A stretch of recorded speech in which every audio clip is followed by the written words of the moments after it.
Shrinking doesn't usually announce itself as decline. It disguises itself as balance or practicality. This shift is gradual. You don't wake up one morning with smaller ambition. You ease into it. You trim down your goals. You remove the parts that demand sacrifice. You tell yourself you're just being realistic. But realism without courage often turns into quiet resignation. Look at your daily decisions. Do you choose what's necessary or what's pleasant? Do you handle the hard thing first or push it aside for comfort? Do you stretch your limits or protect them? These aren't small choices. They're training sessions. You're either building resilience or practicing retreat. You're either expanding your tolerance for discomfort or lowering it. And that tolerance sets the size of the life you can carry. Your mind adjusts to what you repeatedly accept. If ease becomes the standard, difficulty feels intolerable. If strain becomes part of growth, you'll find you can carry more than you once thought possible. A smaller life often grows out of smaller conditioning, and that conditioning usually starts with one simple preference: choosing comfort when effort is required. Life doesn't only shrink because of comfort, it also shrinks when you avoid responsibility. The size of your world is tied to how much weight you're willing to carry. When you take on more responsibility, your influence grows. When you avoid it, your authority shrinks. Responsibility changes how you see yourself. The moment you say, "That's on me," something shifts inside. You think differently. You act differently. Ownership forces growth because it removes your excuses. When the outcome depends on you, your capacity has to rise. Avoiding responsibility limits your impact. Every time you say, "That's not my problem," you step back from influence. You reduce your involvement. You narrow your reach. It might feel safer in the moment, but over time, it weakens your sense of power. Influence grows when you engage. It shrinks when you withdraw. The more you avoid ownership, the more powerless you feel. That feeling doesn't start with some dramatic failure. It starts with small decisions to step aside, small withdrawals. You tell yourself it's easier not to get involved. But ease without growth leads to stagnation. Competence grows when you accept weight. When you take on something that stretches you, you have to learn. You adapt. You sharpen your skills. If you avoid burden consistently, your strength never develops. Muscles weaken when they aren't used. Skills dull when they aren't challenged. Responsibility doesn't just increase workload, it expands perspective. When you take ownership, you start seeing the bigger picture. You think beyond your own comfort and focus on outcomes.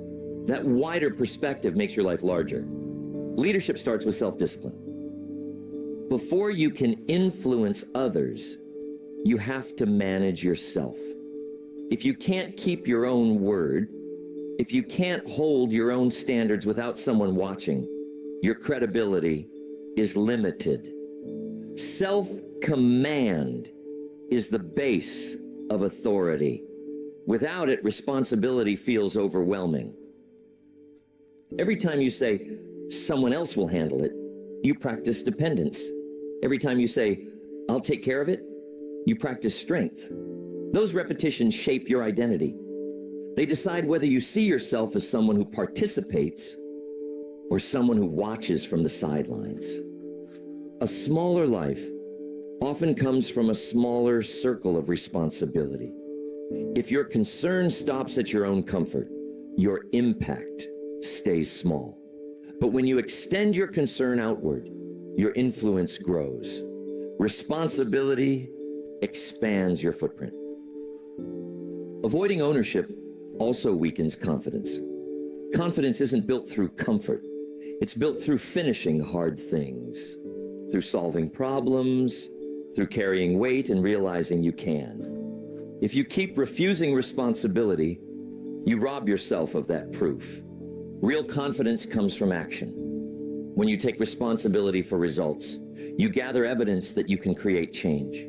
That evidence builds internal authority. Without it, doubt grows. Doubt thrives in people who haven't tested their strength. Saying, "That's not my problem," feels relieving in the moment. It lightens the load. But repeat it often enough, it erodes your authority over your own life. You start feeling like things just happen to you instead of through you. You react instead of lead. Over time, that posture defines your experience. Responsibility feels heavy at first. It stretches you. It demands more than you're used to giving. But weight carried regularly becomes manageable. And with that comes growth. The burdens you once resisted become the very training that increases your capacity. Influence usually doesn't go to people who avoid responsibility. It goes to the ones who step up and take it. When people see you handle pressure without backing down, they start trusting you with more. That trust opens doors. But if you keep stepping aside, those doors don't wait for you. They go to someone else who's willing to carry the weight, not as punishment, just because they showed they could handle it. When you limit your responsibility, you limit your impact. You might feel more comfortable. You might feel less burdened, but your reach stays small. Growth comes from ownership. It comes from stepping forward when it would be easier to step back. Your circle of responsibility can either expand or shrink. If it expands, your identity grows with it. If it shrinks, your influence shrinks too. The choice usually doesn't feel dramatic. It shows up in normal moments. A problem appears. A task needs to be handled. A decision needs leadership. You either take it on or you pass. Over time, those small decisions build a pattern. That pattern shapes how people see you, what you're capable of, and what opportunities come your way. The person who keeps accepting ownership becomes someone who can handle bigger roles. The person who keeps declining it stays in smaller ones. The size of your life isn't determined only by outside circumstances. It's largely shaped by how much weight you're willing to carry. Take on more, and you grow into it. Keep declining, and you slowly shrink around what's left.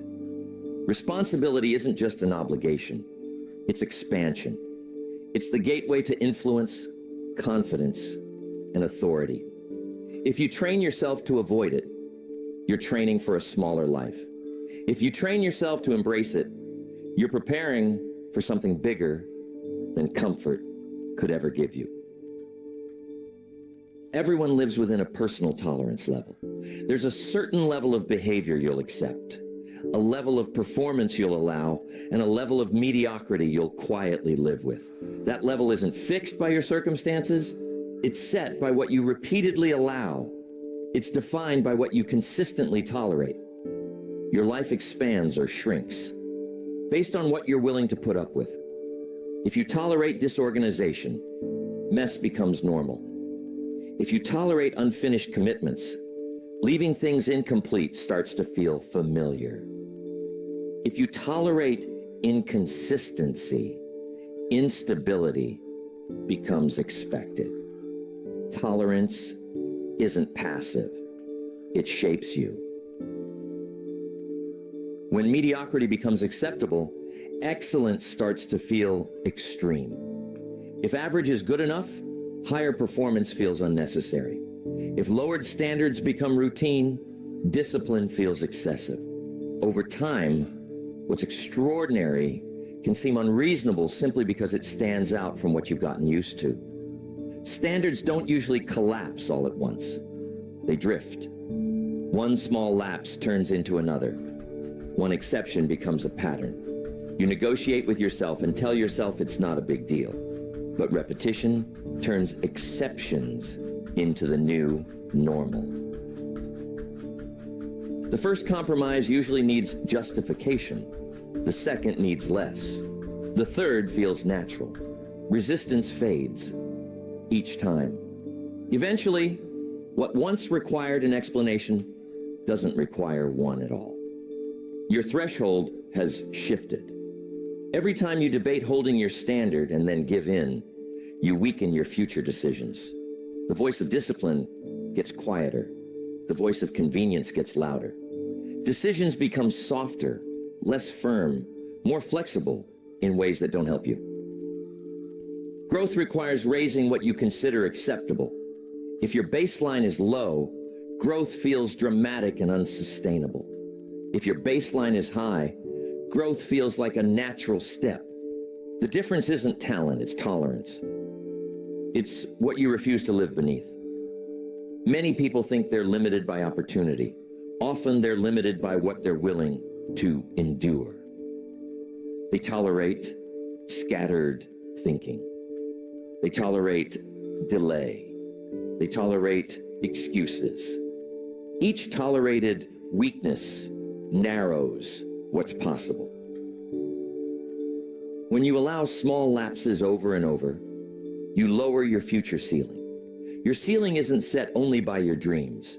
It's set by the lowest standard you consistently accept. If you keep lowering the bar, your ceiling lowers with it. You can't live above what you regularly excuse. Think about daily negotiations with yourself. You plan to finish something. Resistance shows up.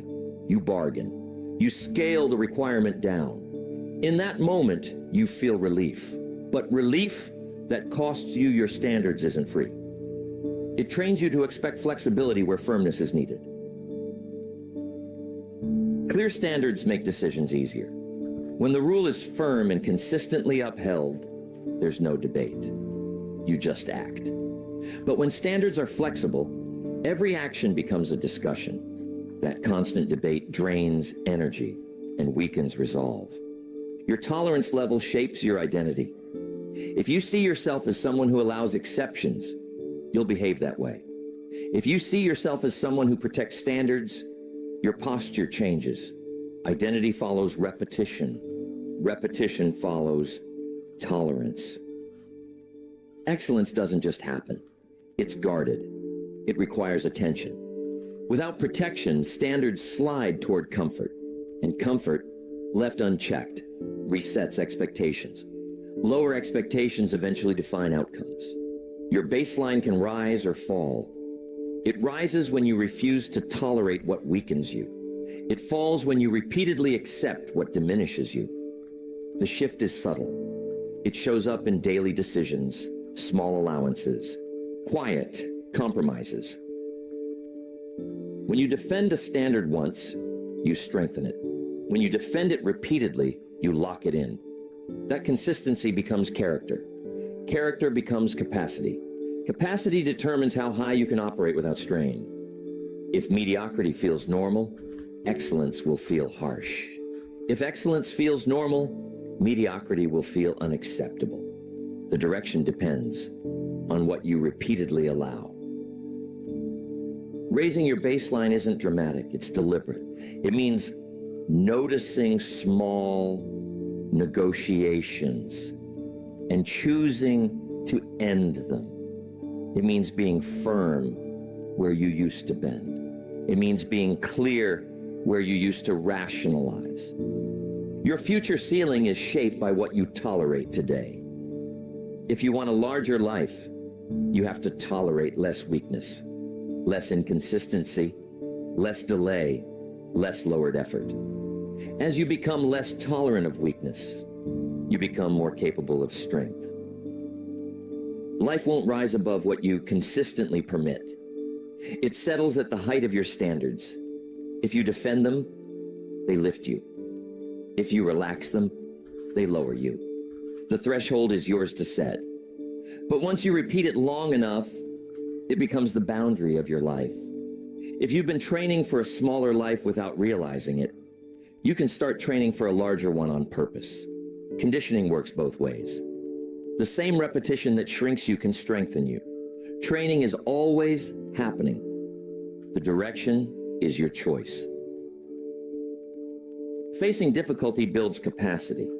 When you intentionally step toward things that stretch you, your range expands. The first time feels heavy. The second feels manageable. The third feels familiar. The challenge didn't shrink. You grew. Confidence doesn't come from comfort. It comes from finishing hard things. When you choose difficulty instead of avoiding it, you remove the element of surprise. You train yourself not to retreat at the first sign of resistance. Each completed challenge becomes proof that you're capable. Voluntary discipline changes how you see yourself. When you set structure without someone forcing you to, you prove something internally. You prove that your standards aren't based on your mood. You prove your commitments are solid. That proof builds over time and reshapes your identity. Expansion doesn't require a dramatic overhaul. It requires consistent stretching. A slightly higher standard held every day becomes a much higher standard over time. A slightly heavier burden accepted repeatedly becomes real strength. Small increases, repeated often, create major change. If you want a larger life, you have to practice at that level now. You can't rehearse small and expect to perform big. The stage you prepare for is the